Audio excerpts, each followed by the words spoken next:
একটা ফেরিওয়ালা ছিল, আর এই ফেরিওয়ালাটা বিভিন্ন গ্রামে গ্রামে গিয়ে বা শহরে শহরে গিয়ে মাথায় করে একটা জিনিস বিক্রি করতো। আর ও যেই গ্রামে যেত বা যেই শহরে যেত সেখানে একবারই যেত, মানে একটা গলিতে যদি একবার ঢুকতো দ্বিতীয়বার আর সেই গলিতে সে ঢুকতে পারতো না। তার পিছনে কারণ একটা ছিল। কারণটা কি? সেটা হচ্ছে এই, ও যেটা বিক্রি করতো ওর মাথার মধ্যে অনেক বড় বড় জিনিস থাকতো, আর প্রত্যেকটা জিনিস একটা বক্সের মধ্যে মোড়া থাকতো, র্যাপিং করা থাকতো। আর ওই ভদ্রলোক যখন বিক্রি করতে যেতেন আর উনি যেটা বলতেন সেটা হচ্ছে, আমার এই বাক্সের মধ্যে এমন একটা জিনিস আছে, আপনি যদি একবার কেনেন আপনি সারা জীবন বসে খেতে পারবেন। আর এই যে কথাটা, এটা আমাদের প্রত্যেকের খুব ভালো লাগে, কেন কি আমরা সবাই বসে খেতে চাই। আমরা কেউ চাই না সকাল 7:40 ট্রেন ধরবো, ক্যানিংয়ে যাবো, আবার সেই আস্তে আস্তে 10:30 বাজবে। আর এরকম একটা কথা শুনলে প্রত্যেকে আকৃষ্ট হয়। কিন্তু ওই জিনিসটা কেনার জন্য একটা শর্ত আছে। শর্তটা কি? সেটা হচ্ছে আপনি কিনতে পারেন অবশ্যই, আর আপনি 100% নিশ্চিত থাকুন যে যেটা আমি আপনাকে বিক্রি করছি ওটা আপনি যদি একবার কিনে নেন তাহলে আপনি সারা জীবন বসে খেতে পারবেন। কিন্তু শর্তটা কি? শর্তটা হচ্ছে আপনি এখানে খুলতে পারবেন না, বক্সটাকে কিনে আপনাকে বাড়িতে গিয়ে খুলতে হবে। তো এরকম যখনই ও যেই গলিতে যায় আর সেই গলিতে দ্বিতীয়বার আর যায় না। কেন যায় না? সেটা হচ্ছে এই কারণে। তো এরকম একটা লোক কিনলো আর কিনে তারপরে বাড়ি গেল, তার কারণ সেই লোকটা একটু অলস টাইপের ছিল। আর তারপরে ও ভাবলো যে ভালোই জিনিসটা যদি কিনি সারা জীবন আমি বসে বসে খেতে পারবো। আর তারপরে বাড়িতে গেলেন আর অধীর আগ্রহ সেটাকে তাড়াতাড়ি করে র্যাপিংটাকে ছেঁড়ার চেষ্টা করলেন। আর তারপর খুলতে খুলতে খুলতে খুলতে যখন বক্সটাকে ওপেন করা হলো তখন দেখা গেল তার মধ্যে একটা কিছু গোটানো আছে। আর যখন খোলা হলো দেখা গেল ওর মধ্যে একটা আসন রাখা আছে, আর আসনের মধ্যে লেখা আছে এতে বসে খান। বুঝতে পেরেছেন? এবারে বুঝতে পারছেন কেন এক গলিতে দুবার যায় না? তখন দ্বিতীয়বার গেলে পিঠের চামড়া গুটিয়ে দেবে। এটা হচ্ছে বিক্রেতাদের টেকনিক আছে, খারাপ জিনিসকে ভালো বলে চালিয়ে দেয়। এখন ধরুন এটা যদি উল্টো হয়, উল্টো কি? বাক্সের মধ্যে হয়তো সত্যি অনেক মূল্যবান জিনিস আছে, কিন্তু আপনি সেটাকে ঠিকভাবে প্রজেক্ট করছেন না বা ঠিকভাবে সেটাকে প্রচার করছেন না, তাহলে ব্যাপারটা কীরকম হবে? এটা আমি কেন বলছি সেটা আমরা পরে বুঝবো। আমাদের যে মিনিস্ট্রি আছে তালদিতে, ওখানে আমাদের বড়দিনের অনুষ্ঠান শুরু হয়ে গেছে 11ই ডিসেম্বর থেকে। আর ওখানে আমাদের একটা দারুণ ঘটনা ঘটে কি, আমরা ওপেন এয়ার মিটিং করি, খোলা আকাশের নিচে আমাদের বড়দিনের উৎসব হয়। আমরা বিভিন্ন গ্রামে গ্রামে যাই আর সেখানে গিয়ে খোলা আকাশের নিচে গ্রামবাসীদের মাঝখানে আমরা পুরো খোলাখুলি সুসমাচার প্রচার করি। আর সেখানে প্রভু আমাকে দয়া করে যে আমি প্রত্যেকটা জায়গায় গিয়ে সেখানে সুসমাচার আমি দিতে পারি। আর আমাদের একটা টিম তৈরি করা হয় প্রত্যেক বছর। ওই টিমটা কী করে, সেখানে ইউথ ছেলেমেয়েরা থাকে এবং আমাদের চার্চের মেম্বাররা থাকে। তারা কী করে, বিভিন্ন গান, নাচ, প্রার্থনা এবং অনেক সুন্দর একটা প্রোগ্রাম তারা রেডি করে। আর আমরা যেখানেই যাই ওখানে গিয়ে ওরা ওই গান টান করে। আর এবারে একটা নতুন সংযোজন ছিল, সেটা একটা নাটক আমরা ওর মধ্যে ইনক্লুড করেছিলাম, একটা ওর মধ্যে ছিল। তো ওই নাটকের একটা দৃশ্য আমি আপনাদেরকে বলতে চাই। আর নাটকের দৃশ্যটা হচ্ছে এইরকম, সেটা হচ্ছে দুটো ছেলের মধ্যে কথোপকথন হচ্ছে। তার কারণ এই দুজনকে কোনো একজন বড়দিনে নিমন্ত্রণ করেছে। তো একজন বন্ধু আরেকজন বন্ধুকে বলছে, এই বড়দিন কী রে? আরে তুই বড়দিন জানিস না? না আমি বড়দিন জানি না। তুই জানিস? হ্যাঁ আমি জানি তো। বড়দিন কী? আরে বড়দিন হচ্ছে ছোটো বোতল মানে ছোটো দিন, বড় বোতল মানে বড় দিন। তার মানে আজকে হচ্ছে বড় বোতল দিন খাওয়ার দিন, ওটা হচ্ছে বড়দিন। আর এটা হচ্ছে নাটক আমরা বিভিন্ন গ্রামে করেছি। আর এটা যখন আপনারা শুনলেন খুব হাসির বিষয় না, যে বড় বোতল মানে বড়দিন, তার মানে বড়দিন মানে আমরা বড় বোতল খাবো। এটা শুনতে হাসি লাগে, কিন্তু এটাই অনেকের ক্ষেত্রে প্রযোজ্য। আজকে আপনি দেখুন সারা কলকাতা চারিদিকে আলো রোশনাই, প্রত্যেকটা বার দেখবেন, প্রত্যেকটা নাইট ক্লাব দেখবেন, প্রত্যেকটা হোটেল দেখবেন আজকে একদম আলো সোজা সজ্জিত হয়েছে। কারণটা কি? তার কারণ হচ্ছে আমরা বড়দিন পালন করবো বড় বোতল দিয়ে। আর ওটা আমি অবিশ্বাসীদের কথা বলছি, আমাকে অনেক বিশ্বাসীরও কথা বলছি, আমরা এরকমভাবে বড়দিন উদযাপন করি। আজকে যদি আপনারা পার্ক স্ট্রিটে যান আপনারা দেখতে পাবেন বড়দিন বলতে আসলে কাকে বোঝায়। হ্যাঁ, কাল রাত থেকে এটা শুরু হয়ে গেছে। আর আপনারা যদি রাসবিহারীতে যান, রাসবিহারীতে বিগত কয়েকদিন ধরে ওখানে একটা ঠাকুর বিক্রি হচ্ছে। আপনারা কতজন জানেন আমি জানি না, ওখানে ঠাকুর বিক্রি হচ্ছে। আর ঠাকুরটাকে দেখতে হচ্ছে, ভুঁড়িটা একটু বড় মতো ভুঁড়ি আছে, লাল রঙের জামা পরা আছে, আর মাথা একটা লাল রঙের টুপি আছে, আর সাদা রঙের এরকম দাঁড়িয়ে আছে। আর ওই ঠাকুরটা সবাই কেনে, হিন্দু মুসলিম যারা আছে সবাই ওই ঠাকুরটাকে কেনে। আর ঠাকুরটার নাম কি আছে? আর ওই স্যান্টা দাদু নিজেও হয়তো জানেন না যে ক্রিসমাসের সঙ্গে আমি কী করে যুক্ত হয়ে গেলাম রে বাবা, বাইবেল আমি কখন ঢুকলাম, নিজে হয়তো কনফিউজ হয়ে যাবে, বা মানুষ আমাকে কেন কিনে নিয়ে যাচ্ছে। আর মানুষ ওটাই করছে। আপনারা দেখুন ওখানে মেলা বসে গেছে রাসবিহারীতে। আর তারপরে কী করবে, ওই ঠাকুরটাকে কিনবে, সান্তা ক্লজকে কিনবে, আর তার সঙ্গে আর একটা জিনিস কিনতে হয়। সেটা কি? সেটা হচ্ছে ক্রিসমাস ট্রি। আর সাজানো হয় এরকমভাবে, সেটা হচ্ছে একটা ক্রিসমাস ট্রি রাখা হবে, আর ক্রিসমাস ট্রির নিচে ওই সান্তা দাদুকে রাখা হবে, আর তার সামনে কিছু কেক রাখা হবে, কিছু ফল টল রাখা হবে, আর তারপরে ওইটাকে প্রসাদ মনে করে খাওয়া হবে। এটা হচ্ছে আমাদের কাছে বড়দিন। আর দেখবেন ইংলিশ মিডিয়াম স্কুলগুলোতে, আমার ছেলে যে স্কুলে পড়ে সেন্ট জেমস বরিশাতে, ইংলিশ মিডিয়াম স্কুলগুলোতে যে প্রজেক্ট ওয়ার্ক দেয় না, বড়দিনের সময় যে প্রজেক্ট ওয়ার্ক দেবে সেটা কী দেবে, নয় তাদেরকে ক্রিসমাস ট্রি আঁকতে দেবে বা তাদেরকে সান্টা ক্লজ আঁকতে দেবে। আর এই যে যা কিছু আমি বলে গেলাম এখনও পর্যন্ত, আপনাদের কি মনে হয় এই যা কিছু বলেছি কোনো কিছুর সঙ্গে বাইবেলের কোনো সম্পর্ক আছে? কোনো কিছুর সঙ্গে বাইবেলের কোনো সম্পর্ক নেই। কিন্তু আজকে যে ঘটনাটা ঘটছে সেটা হচ্ছে, আপনি বাচ্চা থেকে বুড়ো যাকে জিজ্ঞাসা করুন যে বড়দিন বলতে আপনার মাথায় কী আসে, সবার আগে যেটা আসবে সেটা হচ্ছে সান্টা দাদু, আর দ্বিতীয়টা কী হচ্ছে সেটা হচ্ছে ক্রিসমাস ট্রি। তার মানে আমরা যেটা করছি সেটা হচ্ছে মোড়কের মধ্যে সবথেকে মূল্যবান জিনিসটা আছে, যে জিনিসটা দেওয়ার জন্য একজনকে প্রাণ দিতে হয়েছিল, অথচ সেই জিনিসটাকে আমরা এত সস্তাভাবে আজকে পরিবেশন করে ফেলেছি। বুঝতে পারছেন আমি কী বলতে চাইছি? গতকাল আমি একটা ভিডিও দেখছিলাম, আর ওই ভিডিওটা আমারই কোনো একটা বন্ধু পোস্ট করেছে, তিনি একজন পাদ্রী আছেন, আর ওনারা মণ্ডলী থেকে একটা বড়দিনের বিজয় যাত্রা বের করেছেন। তো বড়দিনের যে বিজয় যাত্রাটা বের করেছেন, বিজয় যাত্রাটা এরকম আছে, সেখানে প্রায় 30 থেকে 40 জন মানুষ তারা লাল পোশাক পরে সান্তা ক্লজ সেজেছে। আর যতজন আছে প্রশাসনের মধ্যে, ওই শোভাযাত্রার মধ্যে প্রত্যেকের মাথায় একটা করে লাল রঙের টুপি আছে। এখন ভাবুন, এই বিশ্বাসীরা যারা মণ্ডলীর সঙ্গে যুক্ত আছে, একটা মণ্ডলী এটা বিজয় যাত্রা বের করছে সবাই সান্টা ক্লজ পরে, তাহলে মানুষের কাছে আমরা কি সুসমাচার দিচ্ছি? তার মানে বড়দিন মানেই হচ্ছে লাল রঙের টুপি পরতে হবে, বড়দিনের মধ্যে সান্টা ক্লজকে বাড়িতে আনতে হবে, এটাই আমরা শিক্ষা দিচ্ছি। তার মানে জগৎ আজকে রাজবাড়িতে যে ঘটনাটা ঘটছে তার জন্য দায়ী আপনি এবং আমি। তার কারণটা কি? তার কারণ আমি হয়তো নিজে ঠিক মতো জানিনি যে বড়দিনের মানেটা আসলে কি, আর সেই জন্য মানুষের কাছে আমরা ভুলভাবে উপস্থাপন করেছি।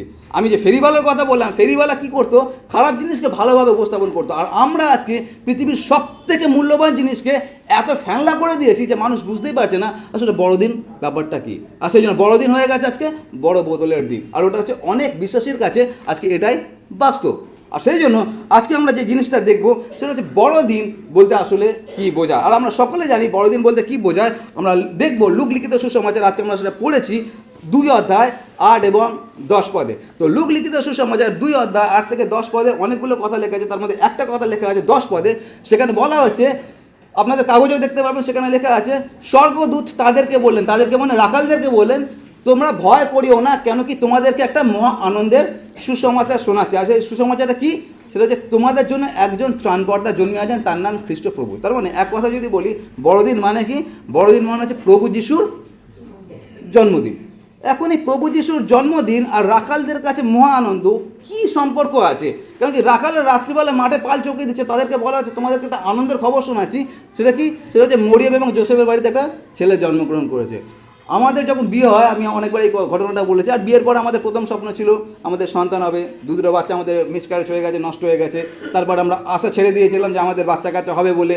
তারপর ঈশ্বর দয়া করলেন, তৃতীয়বার 2018 সালে আবার জানতে পারলাম আমার শ্বশুরমশাইয়ের গর্ভে একটা সন্তান এসছে। তারপরে 9 মাস আমরা সুন্দরভাবে কাটাতে পারলাম। আর তারপরে সে গেল তার মায়ের বাড়িতে তেলেঙ্গানা, তার আমি থেকে গেলাম কলকাতায়। আর তারপরে ডাক্তার একটা ডেট দিলেন, সেই ডেটটা ছিল 18 জুন 2019। আর সেই দিনকে স্বর্ণ ভর্তি হলো হাসপাতালে সেন্ট মেরিতে। আর আমি কলকাতায় আমার বাড়িতে বসে সকাল থেকে মোবাইলটা হাতে করে নিয়ে অধীর আগ্রহে আমি অপেক্ষা করছি। তার কারণটা কি? তার কারণ 2খানা আমাদের বাচ্চা নষ্ট হয়ে গেছে, 3 নম্বর বাচ্চাটা এসছে অলৌকিকভাবে, কোনো রকম চিকিৎসা ছাড়া। আর এটা কতদিন? প্রায় বিয়ের 7 বছর অপেক্ষা করার পর যখন আমরা ধরে নিয়েছি আমাদের আর বাচ্চা কাচ্চা হবে না, আর তারপরে 9 মাস আমরা সুন্দরভাবে কাটাতে পেরেছি। আর তারপরে আমি ওই দিনে অপেক্ষা করছি যে ঈশ্বর আমাদের প্রতি দয়া করেছেন, এখন একটা বাচ্চা জন্মগ্রহণ করবে আমার ঘরে। আর সকাল থেকে আমি ফোনটাকে নিয়ে বসে আছি, আর আমি আমার বড় শালা বাবুর তার মেসেজের অপেক্ষা করছি। আর তারপর অনেকক্ষণ অপেক্ষা করার পরে হঠাৎ একটা মেসেজ আমার ঢুকলো, আর যেই মেসেজটা আমি খুললাম আর সেখানে দেখলাম ছোট্ট ফুটফুটে বাচ্চা, আর নিচে আমার শালাবাবু লিখেছে তোমার একটা ছেলে হয়েছে। আর ওই যে আনন্দটা, ওটা আমি আপনাদেরকে ভাষায় প্রকাশ করতে পারবো না যে আমি কতটা আনন্দিত হয়েছিলাম। তার কারণ 2টো বাচ্চা নষ্ট হওয়ার পর ওটা 3য় বাচ্চা ছিল, আর আমি এতটা আনন্দিত হয়েছিলাম আমি আনন্দে চিৎকার করতে শুরু করে দিয়েছিলাম। আর আমার পাশেই থাকে আমার দাদারা, যারা আমার বাড়িতে গেছেন তারা জানেন। আর আমি দাদাকে চেঁচিয়ে বললাম, দাদা আমার ছেলে হয়েছে। আমার দাদা ওখান থেকে পুরো গলা ফাটিয়ে চেঁচাতে লাগলো যে আমাদের বাড়িতে আবার ছেলে হয়েছে। আমার দিদিকে বললাম, আমার দিদি আনন্দ করলো, স্বর্ণদের বাড়িতে আনন্দ করলো, এত আমরা আনন্দ করলাম। কিন্তু সেদিনকে আপনারা কেউ আনন্দ করেননি, করেছিলেন আনন্দ? এটা কীরকম হলো, পাদ্রীবাবুর ছেলে হয়েছে আপনারা আনন্দ করলেন না? আজ থেকে 2000 বছর আগে একটা ছেলে জন্মগ্রহণ করলো, এখান থেকে প্রায় 5 থেকে 5.5 কিলোমিটার দূরে। গত পরশু না, 5000 কিলোমিটার বা 5500 কিলোমিটার দূরে 2000 বছর আগে। আর আজকে আমরা এখানে বসে তার জন্মদিনে আনন্দ করছি। আমরা কি পাগল আছি? আর একটা গান করেছেন আপনারা খুব সুন্দর, এই ভুবন কেন এত আনন্দময়, এই ভুবন কেন এত আনন্দময় এই ভুবনটা। কেন কি যেই ছেলের জন্ম হয়েছিল আজ থেকে 2000 বছর আগে তার নাম যিশু, বাঙালি কোনো নাম না, তাহলে আমার সঙ্গে কী সম্পর্ক আছে? আর তারপর তার মায়ের নাম হচ্ছে মরিয়ম, বাবার নাম জোসেফ, আমরা তাকে চিনিই না, তারা যে ভাষায় কথা বলে আমরা জানিও না। কিন্তু তা সত্ত্বেও আজকে 2000 বছর পরে 2024 সালের ডিসেম্বর মাসে আমরা এখানে বসে সারা পৃথিবীতে আমরা ওই একটা ছেলের জন্মদিনকে উদযাপন করছি, আনন্দ করছি। আর আমার ছেলে যখন জন্ম হয়েছিল 2019 সালে, যে আনন্দটা আমরা পেয়েছিলাম, আজকে যখন 2025 সালে আমি আমার ছেলের জন্মদিন পালন করব, আনন্দটা কিন্তু একই লেভেলে থাকবে না, অনেকটা কমে যাবে। তার কারণ ওই আনন্দ যখন প্রথম পেয়েছিলাম আর এই আনন্দের মধ্যে আকাশ পাতাল পার্থক্য থাকে। কিন্তু প্রভু যিশুর জন্ম 2000 বছর আগে যেরকম উচ্ছ্বাসের সঙ্গে হয়েছিল, সেদিনকে হয়তো কয়েকটা মুষ্টিমেয় লোক জেনেছিল। কারা কারা জেনেছিল? রাখালেরা জেনেছিল, আর পণ্ডিতেরা জেনেছিল, আর কয়েকটা লোক জেনেছিল। কিন্তু আজকে দেখুন 2000 বছর পরে সারা পৃথিবী ওই একটা মানুষের জন্মদিনকে কেন্দ্র করে আমরা এত কিছু করছি। কারণটা কি? আর সেটা হচ্ছে আজকে আমরা দেখব। আপনারা ভাবতে থাকুন যে কী কারণ হতে পারে। আর আমি জানি আপনাদের প্রত্যেকের কাছে উত্তর আছে, আর আপনারা উত্তরটা ভাবুন। তার মধ্যে আমি আপনাদেরকে একটু অপ্রাসঙ্গিক বিষয় আমি নিয়ে যাই। আর অপ্রাসঙ্গিক যেটা বিষয় আছে সেটা হচ্ছে এরকমভাবে, আমাদের স্কুলে একটা টিচার আছে, একটা শিক্ষক আছে। তো ওই শিক্ষক আমাকে কিছুদিন আগে একটা ঘটনা বললেন, যেটা আমার খুব মনে লেগেছিল। সেটা হচ্ছে উনি বললেন যে ওনাদের পাড়ায় একটা বাচ্চা মেয়ে আছে, ক্লাস 5 বা 6-এ পড়ে। আর এই মেয়েটাকে এই টিচাররা, মানে আমাদের স্কুলের যে টিচার, একজন ভদ্রলোক, ওনারা বাড়ি খুব ভালোবাসেন এই বাচ্চাটাকে। তো এই বাচ্চাটা সবসময় এদের বাড়িতেই থাকে। তো কয়েক মাস আগে যখন আমরা তাদের বাড়িতে গিয়েছিলাম প্রার্থনার জন্য, তখন এই বাচ্চা মেয়েটাও ওই প্রার্থনায় ছিল, গান করেছে, হাততালি দিয়েছে, সকল কিছু হয়েছে। কিন্তু তার কয়েক মাস পরে একটা খুব খারাপ ঘটনা ঘটলো। ঘটনাটা এরকম ঘটেছিল, সেটা হচ্ছে বাচ্চাটা যখন ঘুমাচ্ছিল, আর এটা হচ্ছে সাউথ 24 পরগনার ঘটনা। যখন বাচ্চাটা ঘুমাচ্ছিল তখন বাচ্চাটাকে পায়ের মধ্যে একাধিকবার সাপে কামড়ায়। আর যখন একাধিকবার সাপে কামড়ায়, বাচ্চাটা বুঝতেও পারে না ঘুমের ঘরে যে আমাকে সাপে কামড়েছে। যখন সকালবেলা বোঝা গেল যে বাচ্চাটাকে সাপে কামড়েছে, তড়িঘড়ি করে তাকে হাসপাতালে নিয়ে যাওয়া হলো, সদর হাসপাতালে। কিন্তু অলরেডি অনেক দেরি হয়ে গেছে, বাচ্চাটা মারা গেল। আর তখন ওই টিচার আমাকে বললেন যে কালাজ বলে একটা সাপ আছে, আমি প্রথমবার শুনেছিলাম, তার আগে আমি জানতাম না। কালাজ যে সাপ আছে, ওই সাপটা এরকম সাপ আছে যে আমাদেরকে কামড়ায়, কিন্তু আমরা বুঝতেও পারি না যে আমাদেরকে কামড়েছে। আর এটা হচ্ছে কালাজ সাপের ভয়াবহতা। ওই মেয়েটাকে 5-6 বার কামড়েছে, কিন্তু বোঝাই যায়নি যে কামড়েছে। আর তারপর আমি যখন গুগলে সার্চ করছিলাম, দেখছিলাম ও যখন দাঁত ফোটা, ও দাঁতটা এতটাই সরু যে ফুটলে বোঝা যাবে না যে এখানে দাঁতের কোনো দাগ আছে বলে। কিন্তু যতক্ষণ বিষ আপনার শরীরে কাজ করে দিয়েছে, তখন আর কিছু করার নেই। তো বাচ্চাটা মারা গেছে। তো আমি গুগলে সার্চ করছিলাম, দেখছিলাম যে এখনও পর্যন্ত 2024 সালে যখন মঙ্গল গ্রহে মানুষ যাওয়ার জন্য তৎপর আছে, যখন চাঁদে অলরেডি পৌঁছে গেছে, রকেটগুলো সোজা নেমে যাচ্ছে। আপনারা যদি বিজ্ঞান সম্বন্ধে জানেন তাহলে বুঝতে পারেন, রকেট এখন সোজা নেমে যাচ্ছে, আগে উঠতে এখন নামছে। এইরকম একটা মডার্ন সমাজে যেখানে বিজ্ঞান এত উন্নত, তখনকার সময় আমি বলছি এখনও পর্যন্ত আমাদের ভারতবর্ষে 50 থেকে 60,000 মানুষ শুধুমাত্র সাপের কামড়ে মারা যায়। বুঝতে পারছি, 50 থেকে 60,000 মানুষ শুধুমাত্র সাপের কামড়ে মারা যায়। কিন্তু আমি কেন এই কথাগুলো বলছি, তার পেছনে বাইবেল একটা অংশ আছে, আর সেটা নেওয়া হয়েছে গণনা পুস্তক তার 21 অধ্যায়। আমি আপনাদেরকে নিয়ে যাব গণনা পুস্তক তার 21 অধ্যায়। আপনাদের কাছে বাইবেল নেই, আমি যেটা পড়ছি সেটা শুনবেন। তো গণনা পুস্তক 21 অধ্যায় এরকমভাবে লেখা আছে, পরে তাহারা হোর পর্বত হইতে প্রস্থান করিয়া ইদম দেশ প্রদক্ষিণ জন্য সুপ সাগরের দিকে যাত্রা করিল। আর পথের মধ্যে লোকেদের প্রাণ বিরক্ত হইল। আর লোকেরা ঈশ্বরের প্রতিকূলে ও মসির প্রতিকূলে কইতে লাগিল, তোমরা কেন আমাদিগকে মিশর হইতে বাহির করিয়া আনিলে, যেন আমরা প্রান্তরে মরিয়া যাই? রুটিও নাই, জলও নাই, আর আমাদের প্রাণ এই লঘু ভক্ষ ঘৃণা করে। মন দিয়ে শুনবেন কি আছে এখানে। আছে ইসরায়েল জাতি যাচ্ছে, আর যেতে যেতে এখন হোর থেকে সুপ সাগরে গেল। আর যখন সুপ সাগরের পাড়ে গেল, সেখানে গিয়ে তারা কী করলো, সেটা হচ্ছে মসির বিরুদ্ধে এবং ঈশ্বরের বিরুদ্ধে বচসা করলো। কী বচসা? যে তোমরা আমাদেরকে এখানে কেন এনেছো? এখানে জলও নেই, খাবারও নেই, আমাদেরকে মেরে ফেলার জন্য এখানে এনেছো। আর ইসরায়েল জাতি এমন একটা জাতি আছে যাদের জীবনে একটা জিনিস সবথেকে গুরুত্বপূর্ণ, সেটা হচ্ছে বচসা করা, ঈশ্বরের বিরুদ্ধে বচসা করা। আর তারই প্রতীক হচ্ছে আমরা যারা বিশ্বাসী আছে, দেখবেন এই মুহূর্তে ঈশ্বর আশীর্বাদ করেন, পর মুহূর্তে আমরা ঈশ্বরের বিরুদ্ধে আমরা বচসা করি। তো ইসরায়েল জাতি কখন বচসা করছে, তার আগের ঘটনা যদি দেখেন 20 অধ্যায়, সেখানে দেখবেন পাথরকে আঘাত করা হয়েছিল, আর পাথর থেকে এত জল বেরিয়েছিল যে 6 লক্ষের বেশি মানুষ তারা জল পান করেছিল, তাদের পশুরাও জল পান করেছিল, তৃপ্ত হয়েছিল। কিন্তু তার পর মুহূর্তে 21 অধ্যায় তারা আজকে বচসা করলো। আর যখন বচসা করলো, যে ঘটনাটা ঘটলো লেখা আছে, তখন সদাপ্রভু লোকদের মধ্যে জ্বালাদায়ী সর্প প্রেরণ করিলেন, তারা লোকদিগকে দংশন করিলে ইসরায়েলের অনেক লোক মারা পড়িল। তার মনে হচ্ছে ঈশ্বরের বিরুদ্ধে যখন ইসরায়েল জাতি কথা বললো, তখন ঈশ্বর কী করলেন? সাপ ছেড়ে দিলেন। আর যখন সাপ ছেড়ে দিলেন, সাপ সবাইকে কামড়াতে লাগলো। যাকে সাপ কামড়াচ্ছে বাঁচার কোনো রাস্তা নেই। 2024 সালে সাপ কামড়ালে 50,000 লোক মরে যাচ্ছে। আপনি ভাবুন, এটা প্রায় 3,500-4,000 বছর আগের ঘটনা বলছি। তখন আর কী হতে পারে? আর এই সাপগুলো ঈশ্বর পাঠিয়েছিলেন। আর যখন সাপ কামড়াচ্ছে সবাই মারা যাচ্ছে। আর যখন এই সাপ কামড়াচ্ছে সবাই মারা যাচ্ছে, তখন ইসরায়েল জাতি টনক নড়েছে। কী টনক নড়েছে? ওরা বুঝতে পেরেছে যে এই যে ঘটনাটা ঘটছে, কেন ঘটছে? তার কারণ আমরা ঈশ্বরের বিরুদ্ধে পাপ করেছি। কী পাপ করেছি? ঈশ্বরের বিরুদ্ধে আমরা বচসা করেছি। ঈশ্বর আমাদেরকে মান্না দিয়েছে, রুটি দিয়েছে, মেঘস্তম্ভ দিয়েছে, অগ্নিস্তম্ভ দিয়েছে, মুক্ত করেছে আমাদের বন্দিদশা থেকে, কিন্তু এখনও পর্যন্ত আমরা ঈশ্বরের বিরুদ্ধে বচসা করছি, আর তার পরিপ্রেক্ষিতে আজকে আমরা মারা যাচ্ছি। তখন তারা আবার মসির কাছে আসলো, আর এসে মসিকে বললো, আপনি এখান থেকে আমাকে বাঁচান। তখন মসি ঈশ্বরের কাছে প্রার্থনা করলেন, না ঈশ্বর বললেন কি, একটা পেতলের সাপ বানা। কীরকম?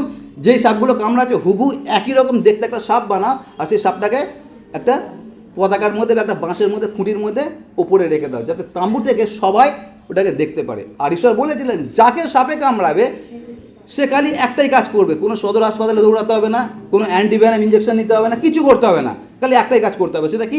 সেটা হচ্ছে ওই সাপটাকে দেখবে, উচ্চীকৃত মানে ওপরে তোলে যে সাপটাকে দেখবে আর সে সঙ্গে সঙ্গে সুস্থ হবে। কী করে হতে পারে যে সাপটাকে দেখতে সুস্থ হচ্ছে? আর সেটাই ঘটেছিল। এখন এই যা কিছু আমি বলছি, সাপের কামড় 50,000 লোক মরে যাচ্ছে, মসি যা কিছু পেতলে সাপ তুললো, এগুলো বড়দিনের প্রচারের সঙ্গে কী সম্পর্ক আছে? কোনো কানেকশান নেই। আর সেটাই আজকে আমরা দেখব এর কানেকশানটা কী আছে, যেটা প্রভু যিশু আমাদেরকে শিখিয়েছেন যোহন লিখিত সুসমাচার তার 3 অধ্যায়। আমরা চলে যাব যোহন লিখিত সুসমাচার তার 3 অধ্যায়, আর সেখানে লেখা আছে, আমি 14 পদ পড়ছি, যোহন লিখিত সুসমাচার 3 অধ্যায় 14 পদ লেখা আছে, আর মসি যেমন প্রান্তরে সেই সর্পকে উচ্ছে উঠাইয়াছিলেন। মন দিয়ে শুনবেন, আমি এক্ষুনি যেটা পড়লাম গণনা পুস্তক থেকে, সেটাই এখানে প্রভু যিশু আমাদেরকে বলছেন। কি বলছেন?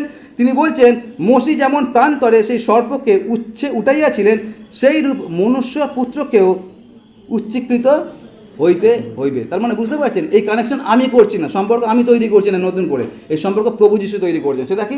গণনা পুস্তকে 21 অধ্যায় যেরকম মসি পেতলের সাপকে তুলে রেখেছিল পতাকার উপরে, আর যাকে সাপে কামড়াচ্ছিল সে ওটার দিকে তাকাচ্ছিল, সে সুস্থ হচ্ছিল, একই রকমভাবে আমাকেও উচ্ছে তোলা হবে। এই কথাটার মানেটা কি? আর এই কথাটার মানে বুঝতে গেলে আমাদেরকে সবার আগে যেটা করতে হবে সেটা হচ্ছে আমাদেরকে পুরাতন নিয়মে যেতে হবে। আর পুরাতন নিয়মে যেটা সবথেকে আমার ভালো লাগে সেই বইটার নাম হচ্ছে আদি পুস্তক। আর এই আদি পুস্তকে 3 অধ্যায় একটা ঘটনা লেখা আছে, আর আমি আপনাদেরকে নিয়ে যাব 3 অধ্যায় কী লেখা আছে। আদি পুস্তক 3 অধ্যায় যেটা লেখা আছে সেটা হচ্ছে এইরকমভাবে, মন দিয়ে শুনবেন। 3 অধ্যায় আমি 15 এবং 16 পদ পড়ছি। লেখা আছে, আর আমি তোমারও নারীর এবং তোমার বংশে ও তাঁর বংশে পরস্পর শত্রুতা জন্মাইবে, সে তোমার মস্তক চূর্ণ করিবে এবং তুমি তার পাদমূল চূর্ণ করিবে। পরে তিনি নারীকে কহিলেন, আমি তোমার গর্ভবেদনা অতিশয় বৃদ্ধি করিব, তুমি বেদনাতে সন্তান প্রসব করিবে এবং স্বামীর প্রতি তোমার বাসনা থাকিবে এবং সে তোমার উপরে কর্তৃত্ব করিবে। এই দুটো কথার মানে হচ্ছে এই, মন দিয়ে শুনবেন। 16 পদে যে কথাটা বলা হচ্ছে সেটা বলা হচ্ছে যে নারীর গর্ভে একটা সন্তান জন্মগ্রহণ করবে, আর সেই সন্তান নারী সন্তান না, পুত্র সন্তান জন্মগ্রহণ করবে। আর আমি এটাকে এরকমভাবে বলি, সেটা হচ্ছে স্বর্গদূতরা রাখালদের কাছে যখন বলেছিল মহা আনন্দের সুসংবাদ শোনাচ্ছি, বড়দিনের সুসংবাদ, কিন্তু প্রথম সুসংবাদ ঘোষিত হয়েছিল আদি পুস্তক 3 অধ্যায়, আর সেটা ঘোষণা করেছিলেন স্বয়ং পিতা ঈশ্বর। আর সেটা কী ছিল? সেটা বলা হয়েছিল যে এই নারীর গর্ভে একটা ছেলে জন্মগ্রহণ করবে, নারীটার নাম ছিল মরিয়ম, আর ছেলেটার নাম হচ্ছে প্রভু যিশু। সে কোথায় জন্মাবে? বেথলেহেমের গোয়ালঘরে। আর সেই সংবাদটাই রাখালদেরকে দেওয়া হয়েছিল স্বর্গদূতদের মাধ্যমে। সুতরাং 16 পদে যেটা বলা হচ্ছে কি, সেটা হচ্ছে প্রথম সুসমাচার প্রচার করা হয়েছিল, প্রথম বড়দিনের বার্তা ঈশ্বর ঘোষণা করেছিলেন। সেটা কি? আমার ছেলে জন্মাবে একটা নারীর গর্ভে। আর এটা ঘটে গেছে অলরেডি, যার জন্য আজকে আমরা এখানে বসে আছি। সেটা কি? বেথলেহেমের গোয়ালঘরে যাওয়া পাত্রে শিশু যিশু শায়িত আছে। ওটা কবে বলা হয়েছে? একদম শুরুতে আদি পুস্তক 3 অধ্যায়। কিন্তু এখানে শেষ নয়, তার আগের পত্রে যেটা আছে ওটা আরও গুরুত্বপূর্ণ। 15 পদে লেখা আছে। 15 পদে কী লেখা আছে? এখান থেকে এই দুটো বিষয় হচ্ছে আমাদের জন্য অত্যন্ত গুরুত্বপূর্ণ। প্রথম কি? একটা ছেলে জন্মগ্রহণ করবে, তার নাম যীশুখ্রিস্ট, আর তার মায়ের নাম হবে মরিয়ম, বাবার নাম হবে যোসেফ, দাউদের সন্তান হবে, আর সে জন্মাবে, যেটা হয়ে গেছে। দ্বিতীয়টা কি ঘটবে? লেখা আছে নারীর বংশে এবং সাপের বংশে পরস্পর শত্রুতা জন্মাইব। সাপ কী করবে? তার পাদমূল চূর্ণ করবে। আর এই মানুষের সন্তান কি করবে? সে কী করবে? তার মস্তকটাকে চূর্ণ করবে। তার মানে 15 পদে যদি দেখি, সেখানে একটা যুদ্ধের কথা লেখা আছে, একটা সংগ্রামের কথা লেখা আছে। কার সঙ্গে? কার? শয়তানের সঙ্গে নারীর গর্ভে যে জন্মগ্রহণ করবে। তার মানে এখানে 15 এবং 16 পদে যেটা লেখা আছে, 16 পদে লেখা আছে বড়দিনের ঘোষণা, 15 পদে লেখা আছে ক্রুশে হত প্রভু যিশুর ঘোষণা। বুঝতে পেরেছেন আমি কী বলতে চাইছি? আর সেই জন্য আমাদেরকে বুঝতে হবে যে কেন প্রভু যিশু এই কথাটা বলছে যোহন লিখিত সুসমাচার তার 3 অধ্যায় 14 পদে, যেরকম মসি সাপকে উঠেছিলেন আমাকেও সেরকম উচ্চীকৃত হতে হইবে। তার কারণটা কি? তার কারণটা হচ্ছে এইটা, যেটা আদি পুস্তক 3 অধ্যায় লেখা আছে। সেটা কী লেখা আছে? সেটা বলা হচ্ছে কি, যে একটা ছেলে জন্মগ্রহণ করবে, আর সেই ছেলেটা কী করবে? সেটা যে সাপের মস্তক চূর্ণ করবে। সাপের মস্তক চূর্ণ করবে মানে শয়তানকে সারা জীবনের জন্য পায়ের তলায় রাখবে, হারাবে। তো প্রথম ঘটনাটা ঘটে গেছে, সেটা কি? সেটা হচ্ছে বেথলেহেমের গোয়ালঘরে প্রভু যীশু জন্মগ্রহণ করেছেন। এখন বাকি আছে কি? সেটা হচ্ছে 2 নম্বরটা। আর 2 নম্বরটা কী আছে? সেটা হচ্ছে ক্রুশের মধ্যে মরা। তার কারণ এই সাপের মস্তক চূর্ণ করতে গেলে যেটা দরকার আছে সেটা হচ্ছে ক্রুশের মধ্যে তাকে মরতে পারে। সেটাই লেখা আছে যে সাপ কী করবে? তার পাদমূল চূর্ণ করবে। তার মানে যতদিন প্রভু যীশু কাজ করবেন, শয়তান তার কাজ বন্ধ রাখবে না। প্রভু যিশুকে কীভাবে বন্ধ করা যায়। আর সেই জন্য আমরা দেখি মথি লিখিত সুসমাচার 4 অধ্যায় কী দিয়ে শুরু হলো? সেটা হচ্ছে প্রভু যিশুর পরীক্ষা। তার কারণ শয়তান সারা জীবন কাজ করে গেছে। তারপরে যে ঘটনাটা ঘটলো কি? সেটা হচ্ছে 33.5 বছর যখন প্রভুর বয়স হলো, তখন শয়তান তার ম্যাক্সিমাম কাজটা করে দিলেন। সেটা কি? সেটা হচ্ছে তাকে ক্রুশের মধ্যে দেওয়া হলো। আর যখন আমরা বলছি যে ক্রুশে দেওয়া হলো এবং পাদমূল চূর্ণ করলো বা মস্তক চূর্ণ করলো, এটা বলতে খুব সহজ লাগে, কিন্তু এটা যদি আপনারা একবার কল্পনা করেন এটা কতটা কষ্টের। আর আমি এটা সবসময় এরকমভাবে বলি, এটা কতটা কষ্টের সেটা বোঝার জন্য আমাদের গেতসেমানি বাগানের প্রার্থনাটা জানার দরকার আছে। গেতসেমানি বাগানে প্রভু যিশু প্রার্থনা করেছিলেন, পিতা যদি তোমার ইচ্ছা হয় পানপাত্র আমার থেকে সরিয়ে নাও। তার কারণটা কি? তার কারণ প্রভু যিশু যখন প্রার্থনা করছিলেন, প্রত্যেকটা ঘটনা যেটা ঘটতে যাচ্ছে আপনি আমি কেউ জানতাম না, না রোমিও সেনারা জানে, না তার 12 জন শিষ্য জানে, কিন্তু একজন জানতেন, সেটা হচ্ছে প্রভু যীশু খ্রিস্ট। যখন হাঁটু গেড়ে প্রার্থনা করছেন, প্রত্যেকটা দৃশ্য তিনি কল্পনা করছিলেন। কী দৃশ্য? আমাকে এখান থেকে ধরা হবে, মাথার মধ্যে কাঁটার মুকুট চেপে দেওয়া হবে, আমার কাঁটাটা ফুটে যাবে, মাথা থেকে রক্ত বেরোবে, কিন্তু সেখানেও শেষ না, আমাকে চাবুক মারবে তারা, আর চাবুকের মধ্যে এরকম যেরকম হুক হয়, হুকের মধ্যে থাকবে, আটকে যাবে, আবার টানবে, আমার মাংস ছিঁড়ে চলে যাবে, আর তারপরে তারা শেষ হবে না। তারপরে তারা কী করবে? আমাকে তার ক্রুশের মধ্যে শুইয়ে দেবে। আর যখন ক্রুশের মধ্যে শুইয়ে দেবে, আপনারা কল্পনা করুন, যখন ক্রুশের মধ্যে শুইয়ে দেবে, তার কাঁচা হাতের মধ্যে যখন প্রেয়ারটা প্রথম রাখা হয়, তখন কীরকম লাগছিল? যদি আপনি আমি থাকতাম, আমরা ভাবতাম যদি হাতুড়িটা না মারা হয় কত ভালো হয়, কিন্তু সেখানে রোমিও সেনা তারা বন্ধ থাকেনি, তারপরে দুম করে মারলো। আর ওই পেরেকটা ওই সূচের মতো না যে আস্তে করে ঢুকে যাবে, ওটা ভোঁতা মতো থাকে, তার মানে ওটা কেটে ঢুকছিল না, থেঁতলে হাতের মধ্যে ঢুকছিল। আর যদি থেঁতলে হাতের মধ্যে ঢুকে ওই কষ্টটা কতটা হতে পারে আপনারা খালি একবার কল্পনা করুন। আর তারপরে যখন হাতুড়ি মারা হচ্ছিল, শুধু এই মাংসটা ভেদ করে শেষ হয়নি, তারপরে সেটা কাঠের মধ্যে ঠেকলো, কিন্তু সেখানেও শেষ হয়নি, তারপরে হাতুড়ি মেরে গেল, যতক্ষণ সেটা কাঠের মধ্যে পুরোপুরি গেঁথে গেল। অন্য হাতটাকেও সেরকম করা হলো, দুটো পাকেও সেই রকম মারা হলো পেরেক দিয়ে। আর তারপরে কী করা হলো? তাকে দাঁড় করিয়ে একটা গর্তের মধ্যে ক্রুশটাকে ঢুকিয়ে দেওয়া হলো। এবারে ভাবুন, যখন দুটো হাতের মধ্যে সারা শরীরের প্রেশারটা চলে আসছে, আর মনে হচ্ছে হাতগুলো ছিঁড়ে যাচ্ছে, আর এই লোকটা তখনও পর্যন্ত জানতো। এটা হচ্ছে সবথেকে আশ্চর্যের বিষয়। মসি যখন সর্পকে তুলেছিলেন, ওই সাপটা ছিল পিতলের তৈরি, নির্জীব, তার মধ্যে কোনো প্রাণ ছিল না। কিন্তু আপনার এবং আমার জন্য যাকে উচ্চীকৃত করা হয়েছে, তার মধ্যে প্রাণ ছিল, তার কাঁচা হাতের মধ্যে পেরেক মারা হয়েছিল, আর তারপর তার শরীর থেকে শেষ রক্তবিন্দু পর্যন্ত বেরিয়ে গিয়েছিল। ওই জন্য যখন তাকে বললাম দিয়ে মারা হয়েছিল, তার বুকের মধ্যে সেখান থেকে জল এবং রক্ত বেরিয়েছিল, যেটা হচ্ছে প্রমাণ সে মারা গেছে। আর এই এত কিছু করলেন, কেন করলেন? তার পিছনে কারণ একটাই, আর সেটাই প্রভু যিশু সেখানে বলছেন। সেটা কি? সেটা হচ্ছে যেরকম মসি সর্পকে উত্তোলন করেছিলেন, একই রকমভাবে আমাকে উচ্চীকৃত হতে হবে। তার কারণটা কি? কেন উচ্চীকৃত হতে হবে? যেন আমি এই জগতের জন্য একমাত্র পরিত্রাণ হতে পারি। কথাটার মানেটা কি? যখন সুপসাগরের তীরে যখন এই ইসরায়েল জাতি ছিল, তাদের কাছে বাঁচার একটাই মাধ্যম ছিল। সেটা কি? যখনই সাপে কামড়াবে একটাই কাজ করো, সেটা হচ্ছে ওই পিতলের সাপের দিকে তাকাও। যিশু আমাদের জন্য কি করেছেন? আমরা যতজন এখানে আছি, আমাদের জন্য একটাই পথ তিনি রেখেছেন। সেই পথটা কি? সেটা হচ্ছে ক্রুশে হওয়া প্রভু যীশু খ্রিস্ট। আর সেই জন্য প্রভু যীশু বলেছেন, আমি পথ, আমি সত্য, আমি জীবন। তার কারণে ক্রুশে শুধুমাত্র একজনই মরেছেন, তার নাম প্রভু যীশু খ্রিস্ট। কেন রেখেছেন? সেটা হচ্ছে একমাত্র পথ তিনি করে দিয়েছেন যাতে আমাদেরকে বাঁচাতে পারে। কিন্তু আমাদের প্রশ্ন, আমাদেরকে বাঁচানোর কী আছে? কেন আমরা সবাই বেঁচে আছি, আমরা এখানে কেউ মরে আছি? আমরা সবাই এখানে বেঁচে আছি, তাহলে আমাদের বাঁচানোর কী দরকার আছে? ইসরায়েল জাতিকে সাপে কামড়াচ্ছিল বলে ওইটা দরকার ছিল, আমাদেরকে তো সাপে কামড়ায়নি, তাহলে আমাদের কী দরকার আছে? আর ওখানে আমাদের বুঝতে একটু গণ্ডগোল আছে। আমরা এখানে যতজন বসে আছি, আমাদের প্রত্যেকের মধ্যে সাপের বিষ আছে। আপনারা জানেন সেটা? আমরা যতজন এখানে বসে আছি, পৃথিবীর প্রত্যেকটা মানুষের মধ্যে সাপের বিষ আছে। আর সেই বিষটা প্রথম ঢালা হয়েছিল আদি পুস্তক 3 অধ্যায়। ঈশ্বর বলেছিলেন তোমরা এই ফল খাবে না, কিন্তু শয়তান কী বলেছিল? সাপ কী বলেছিল? তোমরা যদি এটা খাও, তোমরা ঈশ্বরের মতো হয়ে যাবে। প্রথম তাদের মনের মধ্যে বিষ ঢেলে দেওয়া হয়েছিল। আর সেই জন্য বাইবেলে লেখা আছে দেখবেন আপনারা পড়ে নেবেন যে আদম তার প্রতিমূর্তিতে শ্বেতকে জন্ম দিলেন, তার মানে পয়জনটা শ্বেতের মধ্যে গেল, আর তারপর থেকে আমাদের প্রত্যেকের মধ্যে, তার মানে আমরা এখানে যতজন বসে আছি আমাদের প্রত্যেকের মধ্যে শয়তানের বা সাপের সেই বিষ ঢালা আছে। আর ওই জন্য দেখবেন আমরা চট করে কাউকে ক্ষমা করতে পারি না। কেন ক্ষমা করতে পারি না? তার আমাদের মধ্যে পয়জন করে দেওয়া হয়েছে, আমাদের মধ্যে বিষ ঢেলে দেওয়া হয়েছে। আমরা চট করে কাউকে ক্ষমা করতে পারবো না। আমার গালে যদি কেউ একটা চড় মারে, আমি তার গালে দুটো চড় মেরে দেবো। আমরা একে অপরের বিরুদ্ধে কত রকম তিক্ততা আমরা রেখে দিই, কত রকম বচসা রেখে দিই। যখন আমরা একসঙ্গে হই আমাদের কতজনের মুখ থেকে ভালো কথা বেরোয়। আমাদের অধিকাংশ দেখবেন যখন আমরা ভালো কথা নিয়ে আলোচনা করি, আলোচনা খুব বেশি হলে 5 থেকে 10 মিনিট, কিন্তু যখন আমরা বচসা করি, একে অপরের বিরুদ্ধে কথা বলি, তখন ঘন্টার পর ঘন্টা আমাদের সময় চলে যাচ্ছে, কিন্তু আমাদের কথা শেষ হচ্ছে না। তার কারণটা কি? তার আমাদের মধ্যে যে পয়জনটা আছে, যে বিষটা আছে, ওই বিষটাই আমাদের মুখ থেকে বেরোয়। আর ওই জন্য আমাদের কাছে এতটা কষ্টের একে অপরকে ক্ষমা করতে, একে অপরকে আলিঙ্গন করতে, একে অপরকে ভালোবাসতে। কিন্তু বাইবেলে লেখা আছে দুটো আজ্ঞা, সেটা কি?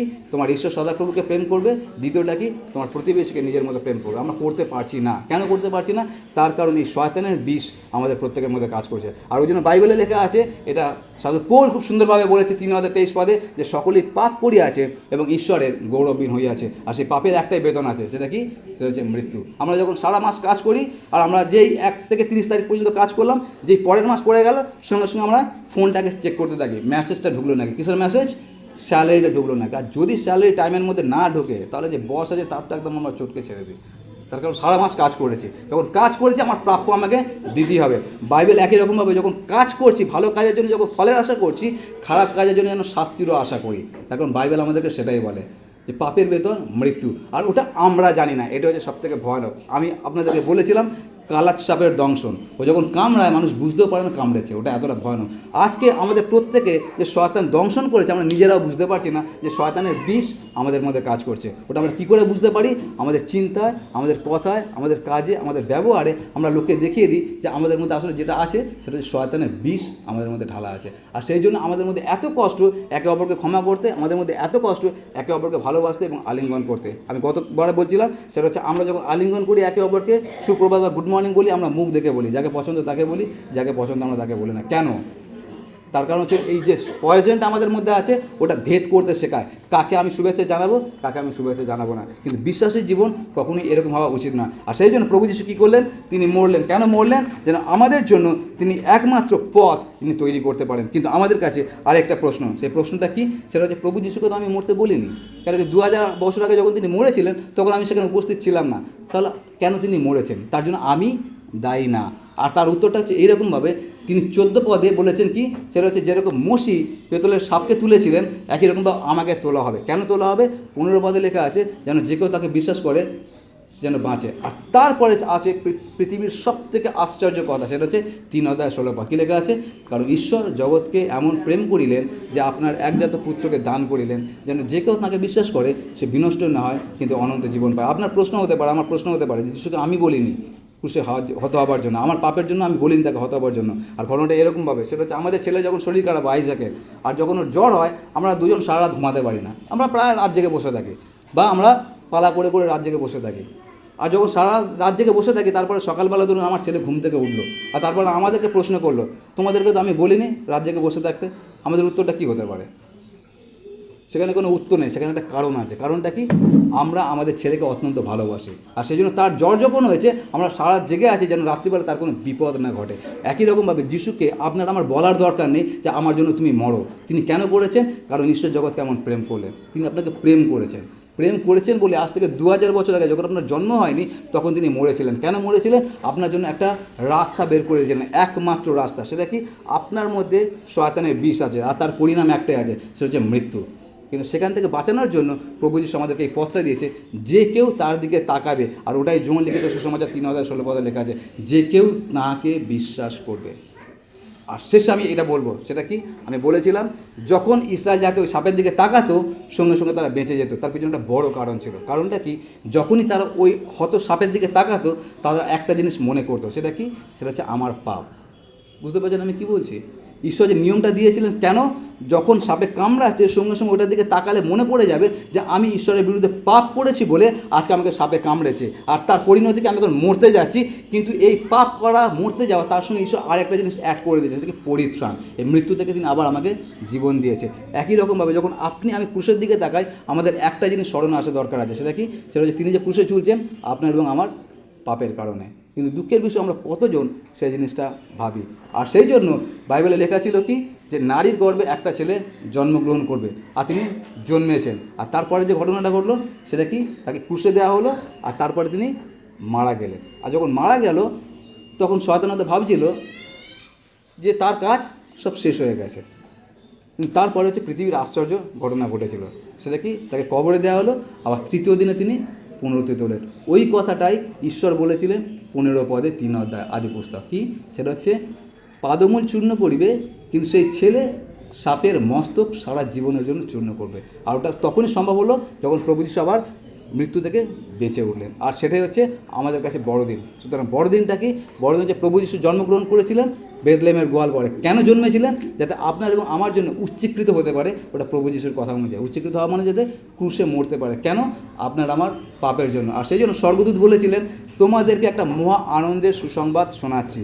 রাখালদের কাছে সবথেকে বড় যেটা মহা আনন্দের খবর হতে পারতো সেটা হচ্ছে এই, তার কারণ এই যারা রাখালরা ছিল তারা সব ভাড়া করা রাখাল ছিল, তারা এই মেষপাল তাদের নিজেদের ছিল না। তো তাদের কাছে সবথেকে ভালো যেটা খবর হতে পারতো সেটা, তোমরা এখন বাড়িতে যাও আর লেপের তলায় গিয়ে বউ বাচ্চাকে নিয়ে ঘুমাও। ওটা তাদের কাছে ভালো সংবাদ হতে পারতো। বা এই মেষগুলো তোমরা নিয়ে নাও, নিজেদের মধ্যে ভাগ করে নাও, এটা ভালো সংবাদ হতে পারতো। কিন্তু ঈশ্বর কি বলেছিলেন স্বর্গদূতের দ্বারা, যে তোমাদেরকে একটা মহা আনন্দের খবর শোনাচ্ছে। আনন্দটা কি? তোমাদের জন্য ত্রাণকর্তা জন্মে আছেন। আর এটা হচ্ছে, আমি একটা ছোট্ট গল্প বলে শেষ করি। সেটা হচ্ছে, একটা ইয়াং ছেলের হঠাৎ পেট ব্যথা হলো, আর যখন পেট ব্যথা হলো তখন সেই ছেলেটা ডাক্তারের কাছে গেল। আর ডাক্তার যখন চিকিৎসা করলেন না, তখন দেখতে পেলেন যে লিভার ক্যান্সার হয়েছে, একদম লাস্ট স্টেজে পৌঁছে গেছে। আর আপনারা জানেন ক্যান্সার সাধারণত লাস্ট স্টেজেই ধরা পড়ে। আর তারপরে ডাক্তার বললেন আপনার আয়ু আর 72 ঘন্টা আছে। সে একটা ইয়াং ছেলে। আর যখন ডাক্তার বলে দিলেন 72 ঘন্টা তার আয়ু আছে, তার বন্ধু বান্ধব অত্যন্ত ভেঙে পড়লো। আর বিভিন্ন জায়গা থেকে তার বন্ধুরা তাকে দেখতে আসলো। তো একটা বন্ধু যখন আসলো, আর সে বিছনা শয্যাশায়ী মৃত্যুর সঙ্গে লড়ছে, আর 72 ঘন্টা 3 দিন সে বাঁচবে, তখন তার একটা বন্ধু তার হাতে একটা চাবি দিল। আর চাবি দিয়ে বলছে, বন্ধু তোর অনেক শখ ছিল কলকাতার বাড়ি করার জন্য, এনে তোর জন্য একটা বাড়ি কিনেছি, এটা সেই বাড়ির চাবি। ছেলেটা অনেক আনন্দ পেল। আনন্দ পাবে? মোটেই আনন্দ পাবে না। তারপর আরেকটা বন্ধু ঢুকলো, সে কী করলো, তার হাতে আর একটা চাবি দিল, বললো তোর একটা গাড়ির শখ ছিল, এনে তোর গাড়ি। তারা তো সে খুব আনন্দ পেয়ে গেল। পাবে আনন্দ? তারপরে আরেকজন আসলো, সে তাকে 50 লাখ টাকা দিল। আনন্দ পাবে? পাবে না। তারপরে আরেকজন আসলো, সে এসে বললো যে ডাক্তার তোকে বলছে 72 ঘন্টা বাঁচবি, আমি তোকে বলছি তুই আবার বাঁচবি। এই কথাটা তার কেমন লাগতে পারে? তার কারণটা কি? তার কারণ তার সবথেকে যেটা বেশি দরকার, না তো বাড়ি, না তো গাড়ি, না অর্থ। তার কারণ সবথেকে যেটা বেশি দরকার সেটা হচ্ছে জীবন। জীবন থাকলে আর সকল কিছু দরকার। আর সেই জন্য রাখালদেরকে বলা হয়েছিল, তোমাদের কাছে, শুধু তোমাদের কাছে না, সমুদ্র পৃথিবীর কাছে, আপনার এবং আমার কাছে এটা হচ্ছে সবথেকে বড় আনন্দের খবর যে প্রভু যীশু জন্মেছেন। তার কারণটা কি? তিনি আপনার আমার বাঁচার জন্য একটা পথ করে দিয়েছেন ক্রুশে হত হওয়ার দ্বারা। আর সেই জন্য এটা আপনার এবং আমার কাছে সবথেকে আনন্দের দিন। তার কারণ আমরা সবাই মরতে যাচ্ছিলাম, কিন্তু মৃত্যু থেকে বাঁচানোর জন্য ঈশ্বর আমাদের একটা রাস্তা বের করে দিয়েছেন, সেটা হচ্ছে প্রভু যীশু খ্রিস্ট। আর সেই জন্য যখন আমি ক্রুশের দিকে তাকাই, আমরা এটাই মনে করি, সেটা কি? সেটা হচ্ছে আপনার এবং আমার পাপের জন্য প্রভু যীশু ক্রুশের উপরে ঝুলছিলেন। আর যখন ক্রুশের উপরে ঝুলছিলেন, আর তারপরে আমাদের যেটা করণীয়, যেটা ইসরায়েল জাতি করছিল, সেটা হচ্ছে তারা ক্ষমা পাচ্ছিল এবং ক্ষমা তারা চাইছিল ঈশ্বরের কাছে। আমরাও এই একই কাজ করি, ক্ষমা চাই এবং ক্ষমা পাই। আর তারপরে শেষে আমি এরকমভাবে শেষ করব, সেটা হচ্ছে একটা ছোট্ট ছেলে, সে পুকুর পাড়ে খেলছিল। আর যখন সে ছোটো ছেলেটা পুকুর পাড়ে খেলছিল, আর পুকুর পাড়ে যে খেলছিল সেটা হচ্ছে ব্যাঙাচিদেরকে নিয়ে খেলছিল। ছোটো ছোটো যে ব্যাঙাচি, দেখবেন ব্যাঙের যখন ল্যাচ কষতে থাকে তখন তারা ডাঙায় উঠে যায়, তো তখন ডাঙায় তারা উঠে যাচ্ছিলো। আর যখন এই ব্যাঙের বাচ্চাগুলো খেলছে, আপনারা যদি গ্রামের দিকে দেখেন ব্যাঙের বাচ্চাকে খুব সুন্দর দেখতে, হাতে করে নিয়ে খেলবেন, খুব ভালো লাগে।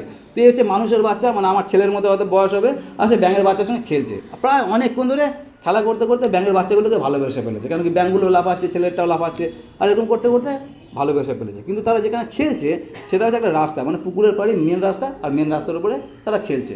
আর খেলতে খেলতে বাচ্চাটা হঠাৎ একটা শব্দ শুনতে পারলো, আর শব্দ এরকম পিপি পিপি কী শব্দ, একটা গাড়ি আসছে, লরি গাড়ি আসছে। যেই শব্দটা শুনলো, এই ছেলেটার বুকটা ধপ করে উঠলো। তার কারণটা কি? তার কারণ ওরা যেখানে খেলছে ওই রাস্তার উপর থেকে ওই গাড়িটা যাবে। ওটা কে জানে? বাচ্চাটা জানে, কিন্তু ব্যাঙের বাচ্চাগুলোকে জানে? ব্যাঙের বাচ্চাগুলো কেউ জানে না। তখন এই বাচ্চাটা চিৎকার করে বলতে লাগলো, তোরা এখান থেকে পালা, তার কারণ এই রাস্তায় গাড়ি আসছে, তোরা সবাই মরবি। কিন্তু ওরা ওদের মতো খেলছে, ওদের মতো লাফাচ্ছে, কেউ মানুষের বাঁচার কথাটা বুঝতেই পারলো না। তো অনেক চেষ্টা করলো তাদেরকে বাঁচানোর জন্য, কিন্তু কিছু হলো না। ততক্ষণ গাড়িটা চলে আসলো, আর যখন গাড়িটা চলে গেল তখন বাচ্চাটা ওখানে বসে বসে কাঁদতে লাগলো। কেন? তার কারণ যাদেরকে ভালোবেসে ফেলেছিল তারা সবাই মারা গেল। আর তখন বাচ্চাটা ভাবলো আজকে আমি মানুষের বাচ্চা আর ওরা ব্যাঙের বাচ্চা বলে কমিউনিকেশনের প্রবলেম হলো, আমার কথা তারা বুঝতে পারলো না। আর এটা হচ্ছে ঈশ্বর আমাদের জন্য সেই কাজটা করেছেন। হাজার হাজার বছর ধরে ঈশ্বর ভাববাদীতে তারা আমাদেরকে একটা কথাই বলেছেন, সেটা কি? পাপের বেতন মৃত্যু। কিন্তু আমরা কেউ বুঝিনি। আর তারপরে প্রভু যিশু মাংসের রূপ নিয়ে পৃথিবীতে আসলেন, আপনার এবং আমার সঙ্গে একসঙ্গে তিনি ভাত রুটি খেয়ে বড় হলেন, আর আমাদেরকে এত পরিষ্কারভাবে মানুষের ভাষায় বুঝিয়ে দিয়ে গেলেন। কিন্তু আজকে 2000 বছর পরও এখন আমাদের টনক নড়ছে না যে আমাদের জন্য প্রভু যিশু কোন মহান কাজটা করেছে। আমরা ভাবছি বোধহয় বড়দিনে প্রভু যিশু জন্মগ্রহণ করছে, কিন্তু জন্মদিন আসল কারণটা কি? সেটা হচ্ছে জন্মদিনের কারণটা হচ্ছে যেন তিনি ক্রুশের উপরে মরতে পারেন, যেন তিনি উচ্চীকৃত হতে পারেন। আর সেই জন্য আমরা যখনই জন্মদিন পালন করব ক্রুশটাকে কখনো ভুলবেন না, কেন ক্রুশ ছাড়া জন্মদিন পালন পুরোপুরি বৃথা। কেন ক্রুশের জন্য আপনি আমি বেঁচে আছি। আর সেই জন্য প্রভু যিশু আপনাকে এবং আমাকে প্রেম করে এত বড় একটা কাজ করলেন। এখন আপনার আমার দায়িত্বটা কী? আর এই জন্য প্রভু যিশু বলেছেন, এলোই এলোই লামা সাবাক্তানি, ঈশ্বর আমার তুমি কেন আমায় পরিত্যাগ করে আছো? কেন? তার কারণ ঈশ্বর প্রভু যিশু নিজে আপনার আমার পাপ তুলে নিয়ে তিনি পাপ স্বরূপ হলেন, আর সেই জন্য তার পিতা তাকে ত্যাগ করলেন। একদিকে পিতা ত্যাগ করলেন, আর 2000 বছর পরেও এখনও পর্যন্ত আমরা তাকে ত্যাগ করে আছি। তাহলে প্রভু যিশুর স্থানটা কোথায়? না পিতার কাছে, না আপনার কাছে, মাঝখানে পড়ে আছে। কার জন্য? কিসের জন্য? আপনাকে ভালোবাসার কারণে। আর এটা হচ্ছে ভালোবাসার রেজাল্ট। আর সেই জন্য আমি আপনাদেরকে আরেকবার মনে করাতে চাই, আমাকে মনে করাতে চাই যে আমরা যেভাবে জীবনযাপন করছি, আমরা একবার স্মরণে রাখি যে আমাদেরকে এই পাপময় জীবন থেকে বাঁচানোর জন্য একজনকে ক্রুশে ঝুলতে হয়েছিল। তাহলে আমাদের মধ্যে কেন এত ভেদাভেদি, কেন এত মারামারি, কেন এত রাগারাগি, কেন এত হিংসাহিংসি? আমরা কি এগুলো ত্যাগ করতে পারি না? অবশ্যই পারি, যদি ক্রুশের দিকে তাকিয়ে দেখি। কারণ ক্রুশ আমাদেরকে বুঝতে সাহায্য করে যে আমার মধ্যে সাপের বিষ আছে, আর সেখান থেকে বেঁচে থাকার একটাই রাস্তা আছে, সেটা হচ্ছে প্রভু যিশু। আর সেই জন্য আমরা একটাই কাজ করি, ক্রুশের দিকে তাকাই। যখন আমরা ক্রুশের দিকে তাকাই, যা কিছু মলিনতা, যা কিছু দুর্বলতা, যা কিছু ভেদাভেদ, যা কিছু ক্ষমা করার না করার প্রবণতা, সকল কিছুকে আমরা ত্যাগ করতে পারি। কেন কি ক্রুশ আমাদেরকে শক্তি দেয়। আসুন আমরা প্রার্থনা করি।